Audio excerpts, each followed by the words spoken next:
Hello and welcome everyone. I'm Ashish Kumar Singh, a senior software engineer in the WPF team here at Microsoft.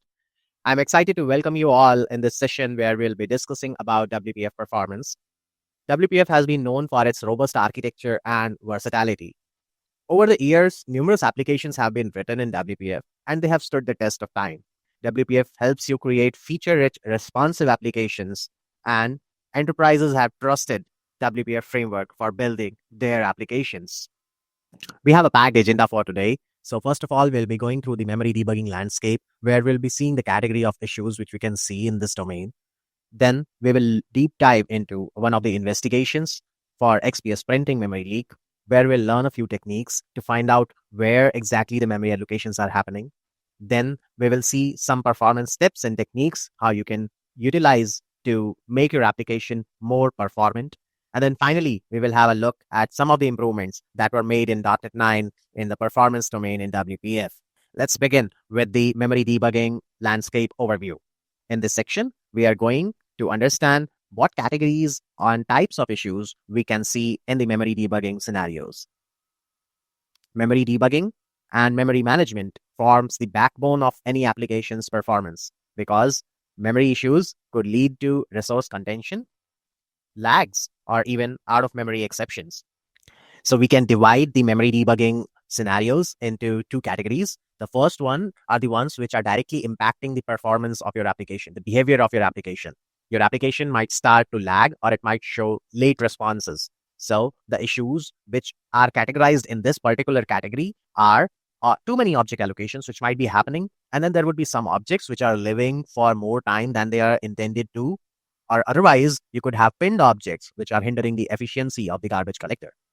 The second category of the issues will be the memory resource contention issues, in which you could see memory leaks, or you could have cache management and heap fragmentation, and you could also have out of memory exceptions. So these are the overall categories and types of issues which you can encounter in the memory debugging landscape. Identifying these issues, the type is very important to understand and address these particular issues because there is a different mechanism to address each of these issues. There might be some similarities, but you need to understand the type to address these issues correctly.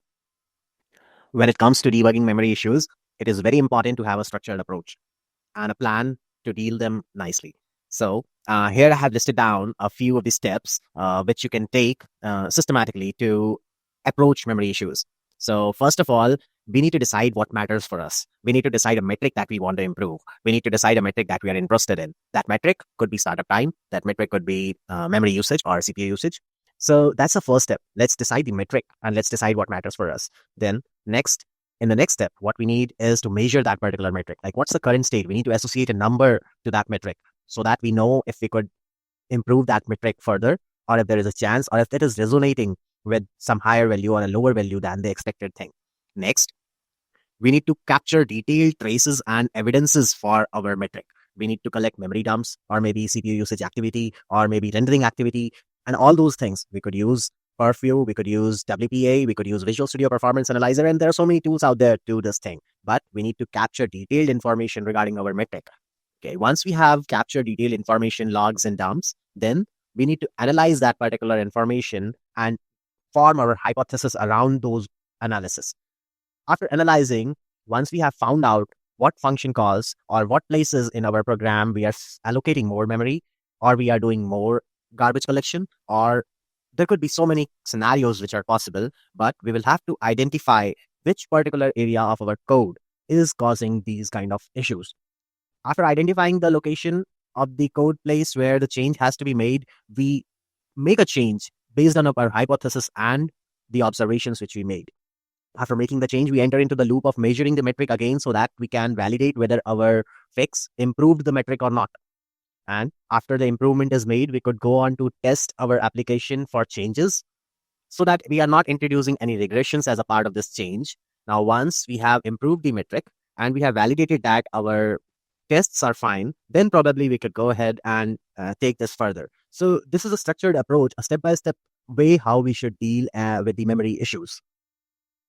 Now that we have seen a structured approach to deal with memory issues, and we also know the landscape, this is our time to delve deeper into one of the memory leak investigations which we did for the XPS printing area in WPF. So if some user is trying to print a large document, XPS document, or do a print as PDF from a WPF application, then it was taking a huge amount of memory and the memory was growing. So this is the particular problem landscape. And now we will go forward to understand the issue. We will see how the memory is growing, and then we will deep dive into the investigation. And further, we would see the impact of the fix. We will also review the fix and we will see what changes were made to the code as a part of this fix, which is being shipped in .NET 9. So here is our sample application. The application is pretty simple in the sense that it just has a button in there. And if we click on the button, it will call the print API for us. So I have just started building this app and I'll wait for the build to complete. Now the app has launched and I will just click on the button and so clicking here. Now it'll ask us to save as print as PDF, and then I will choose a location. Where do I want to save it? So I'll say it without fix because we are doing it without fix. So I'm just naming it without fix just to be clear. And now I just have to launch Task Manager to see if the memory is growing or not. Because this is gradually increasing, I'll probably fast forward it and we can see that the memory is increasing as long as we are using the app and the app is running. So the memory grows till, let's say, 400 MBs, and I'll probably wait now because at this point of time, we have a good evidence that our app is leaking memory, and we got to check how can we fix it. So first of all, as per the steps which we learned in the earlier section, we needed to find out which metric are we interested in, right? So the metric which we were interested in is the memory usage. And effectively, we need to find out which part of memory or which type of memory is creating problems for us for this growing memory situation. So the next step would be to measure, debug, and analyze, and we will go through these steps. So I'll launch my app again, and I'll just click on build and then wait for the app to launch. Once the app has launched, I'll just click on the button again. I'll be doing the same steps again, this time with the intention of debugging and analyzing. So I just clicked on the button now, and I'll just select the Microsoft Print to PDF and then click on the print button in there once it becomes active. Now that our app has launched, we need to do a few settings. I'll just click on the settings tab in there, and then I'll go to the memory profile tool, and I will enable the native heap profiling with snapshots, and I'll enable the interrupt heap profiling as well. This is required because we don't know like where are we allocating more memory. And then as our app is running, I'll just we clicked on the print button and we did not name the file, so I'll just name it without fix only, and I'll just save it. Now that our app is running, and we could see the native allocations and native heap size in the memory usage tab. We can also see that the memory is growing continuously. So we're all set up for investigating it further. And now we will dwell deeper into where are we allocating more memory and which call stacks are kind of allocating more memory. I can keep the app running, and we can see that the memory is growing in the diagnostics profiler. So I want to take a snapshot of the memory, and I will just click on the take snapshot button at this place, and I will click on the diff thing in there. So once this thing is being analyzed, as you can see, there's a progress parts going in analyzing heap details. So once this is done processing, we could see the native memory allocations. And what we could do here is that we could sort it on the basis of size. I'll just scroll it to my right and then click on the size button, size there, and it'll be sorted by size. So now I am interested in the place where we are allocating more memory. So I'll click on the stacks in there, and then I'll sort it by the size. So size diff is also going to get us important information that where we are allocating more memory. Given this view, we are pretty much sure that our XPS printing domain is in picture, and we are seeing a lot of memory allocations in the XPS code. So while we are having this view, we could see that a few of our functions are allocating more memory and they're responsible. So we probably have to just verify it once more that the diffs are coming more due to these tags only. So to verify that, verify and validate whether our functions related to XPS are creating or allocating more memory, I'll take another snapshot and then I will click on the diff again to validate the same hypothesis that yeah, it is indeed the XPS which is creating XPS code paths which are creating more memory, which are responsible for allocating more memory and then not freeing them. So I will take another snapshot. I'll click on the take snapshot here, and then I'll go to the diff again to see the memory difference. And till the time it's analyzing the heap details and the view is coming up, I'll just click on the stacks button in there. Now what I can see here is that it's the same functions which are probably listed down this time as well, and we are pretty sure now that it is due to these functions. So the add page function, and then we have this get xps om package writer, and apart from that we have this other function which we have this create font resource. So these functions are responsible for more memory allocations. Till this point in time, we have enough evidence to say that XPS related stacks are creating or allocating more memory and they're not freeing it. We know the exact function calls which are responsible for more diffs, and we also know where we have to make a change. So now is our turn to improve the code and see if we can do something to make these allocations freed up before they lead up to out of memory exception. Let's take a look at the fix. There are two parts to this fix. One is to change the order of the methods, and the second one is to do the intermediate cleanup of the resources. So I'll click on the files changed here, and we shall see the first change in this file, the RCW file. So here we are changing the order of the get count and the append methods. In com interop, ensuring that the method order in the .NET interface matches the original com interface is very important. It is crucial for the communication between the managed and the unmanaged code. So the problem is that if this order is incorrect, then there could be several issues.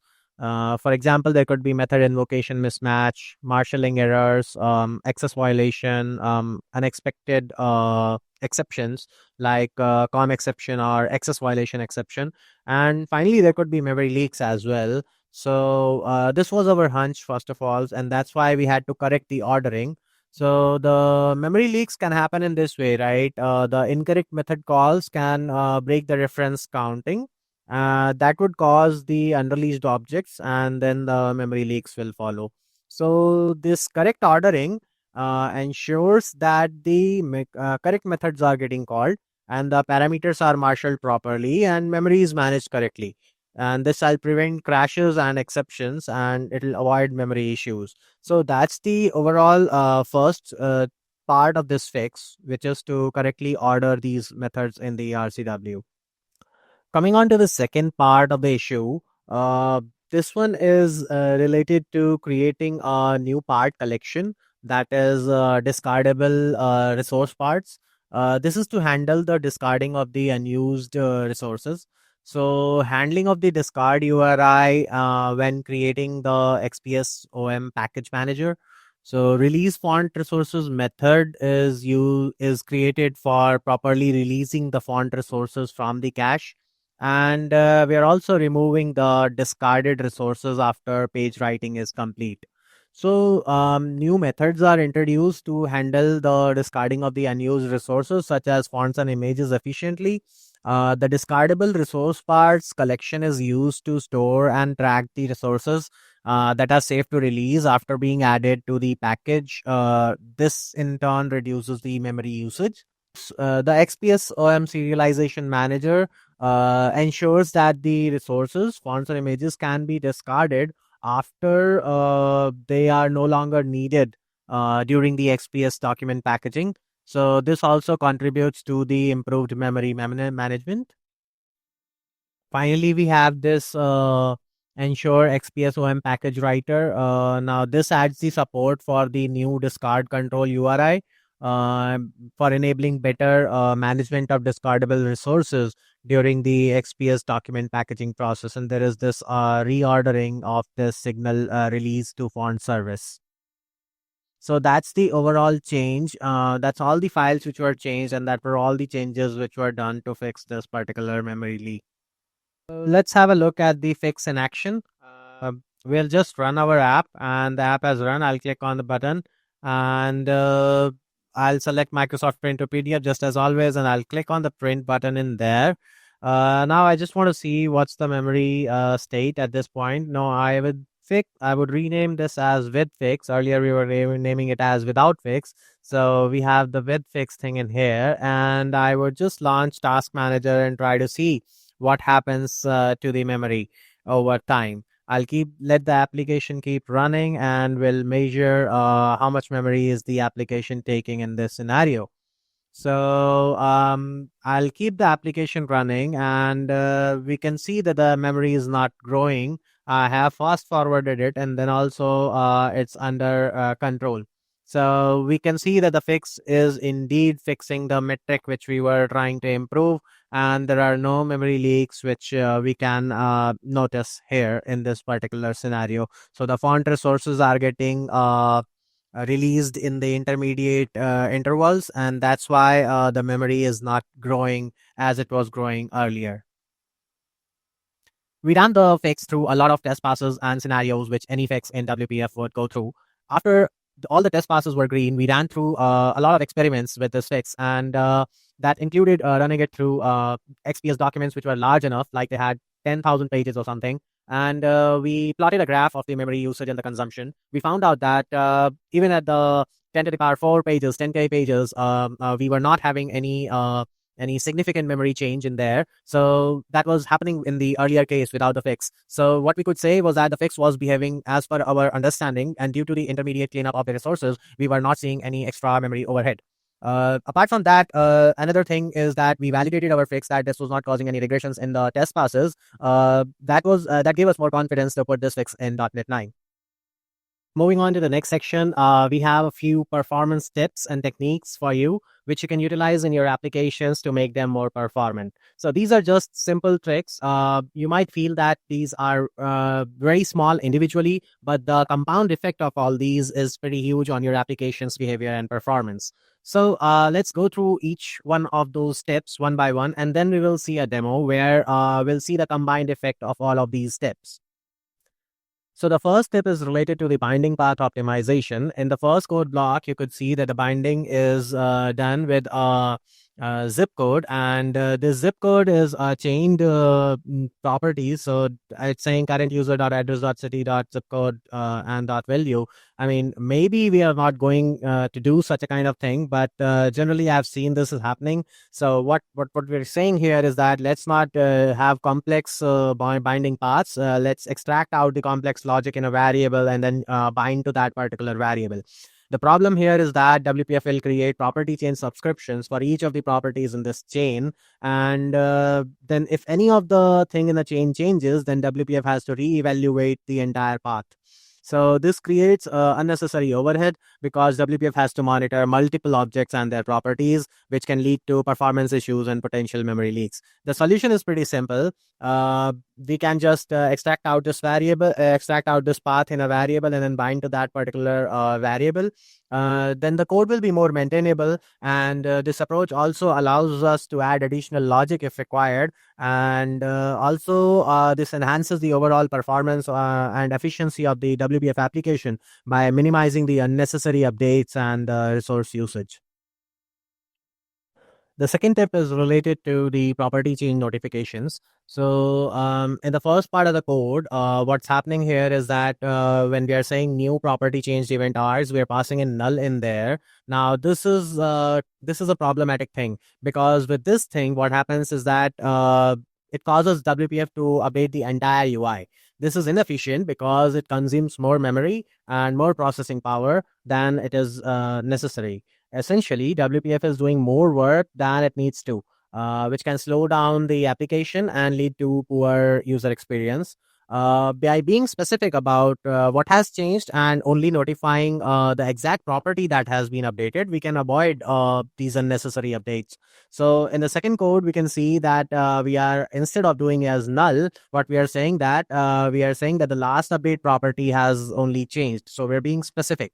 That's point one. And point two, we are also having a value check in place, which is avoiding the property change notifications if the value is the same. So we are only notifying the property changes if the value is different or it has changed. Otherwise, we are not going to do any property change notification. The third tip is related to caching.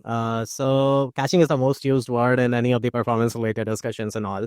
So we'll be demonstrating this caching tip with the help of a value converter. And this value converter is doing a heavy operation, which is mimicked by the thread.sleep in the first block of code. So what we need here is that there should be some caching mechanism which is done for any heavy operation, because if we are doing the heavy operation multiple times, then it is going to cost us in terms of memory as well as performance. So we'll first have a caching mechanism. The cache also exists in the first part of code, but this in the second part of the code, we are using a concurrent dictionary cache and thread safe concurrent dictionary cache, which will help us. And the second thing which we are doing here is that we are implementing the iDisposable interface so that the converter gets disposed of or cleared up in case it is not required. So these are the two optimizations which will help improve the efficiency by disposing of the converter when it's not required and using a thread safe concurrent dictionary for the cache. The fourth tip and the final tip is related to the batch updates. So when dealing with the collections in WPF, or when we are updating collections in WPF, each single change can cause UI refresh. So this can lead to excessive UI updates, and then it can degrade the performance. So what we can do here is that if we could batch these updates together and then do a single UI update, then that will help us improve the performance of the application and the responsiveness of the application. We can batch our updates using the defer refresh. So the optimization which is being called out here in the second block of code is that we are using a using statement there, and we are saying defer refresh. So this will postpone all the UI updates until the using block completes, and this significantly reduces the number of the updates. And that's it for the tips for now. So these are 4 tips which we saw. And now we will go through a demo which will show us how these simple optimizations can bring in a lot of difference in terms of the responsiveness and the memory snapshots of the application. So we'll have a stock ticker application, a simple stock ticker application, which has a master detail page, and then we'll try to use the application and see what are the behavioral changes or what are the memory footprints of the application before the optimizations and after the optimizations. So here I have a sample app which I'm going to show as a demo for the performance tips and optimizations which we saw in the earlier slides. Here is a sample app, and I'll just run the before. So this one doesn't have any optimizations which we mentioned.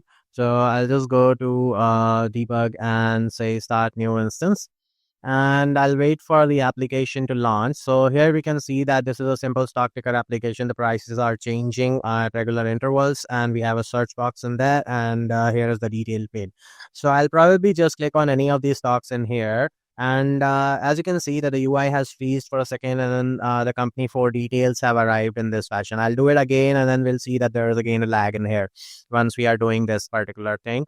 Now, what we can also do is we can check the scrolling performance. And now if I'm trying to scroll it down all the way down from here to here, we could see that the memory usage is increasing in this place. And I'll just try to do it and multiple times, and we can see that the memory usage is increasing, and there is so much of garbage collection stutter which is happening. The yellow ticks in there. And I can probably search for any number of the stock. So let's say I'm searching for 49, and then just click on search. And we can see that the UI has frozen again, and this application is responding so slow to the user input. Now, I'm still waiting for the search to complete, and you can see that the results are available now. I will click on any of these stock and then see that the response is slow. So overall, we have an idea from this app that the performance of this app is slow, and it is doing something which is not in accordance with how it should be updating the UI or how it should be managing the memory. So what we will do is we will modify this app and make all those performance optimizations which we discussed earlier and a few more, so that we could make the performance of this particular application better. So I'll close this particular instance of the app, and then I will debug and run the optimized version of this same application. And now the application is up and running. And what we can do is I can just click on any of these stock, and I can see that the application is responding fast. I can also click any other stock and any other stock and any other stock. It is responding pretty fast. Now we'll see some of these scroll performances here, and we can see that the memory is increasing, but there is no garbage collection stutter which was happening in the earlier version of the application. Now that's another improvement. If I search for the same number again here, and we can see that the search was pretty fast in here, and the company details are being updated in the details pane pretty fast. So that's what performance optimizations can do to your app. If you are updating your UI properly, if you are not sending unnecessary property change events, and if your caching mechanisms are fine, your applications would respond to user input pretty fast, and they will look performant enough. So that's it from this demo, and we will jump on to the next section of this session. Let's have a look at some of the performance improvements which were done in .NET 9 WPF. So the first one is related to a lot of allocations which were removed, and this was caused by static arrays, and instead of that we are using read-only span t. Then there are so many allocations which are also removed in other PRs, and most of the credit for this one goes to H3XDS1NZ. The username is pretty difficult for me to pronounce, so thanks a lot, and he has contributed a lot in performance domain. We were not able to stage many of his changes in .NET 9 due to some testing and performance infrastructure constraints, but the few of the improvements which have went into .NET 9, they are impactful. The next one in the list is improving dynamic resource usage. This is contributed by Badgen, and this has been improved by using a keys infrastructure rather than using a list.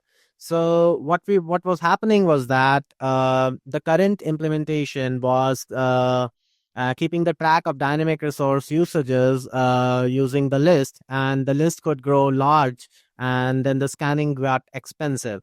So the improved implementation here is adding only the items once, because it is checking for the existing items before adding the new ones. So that's a great improvement in the dynamic resource usages by Badgen. Last one in the list is reduced reflection. So in the utilities file, there was reflection usage, and Lindexy has reduced the reflection usage in this particular file. Our future plans include ongoing performance improvements and enhancements, the expansion of our performance testing infrastructure, and dedicated effort to consistently improve WPF's performance. We're keeping performance as a focus. Next, we are going to prioritize community PRs on performance. And third, we are working towards adding and improving our performance testing infrastructure. With that, we reach to the end of this session. Thanks everyone for joining.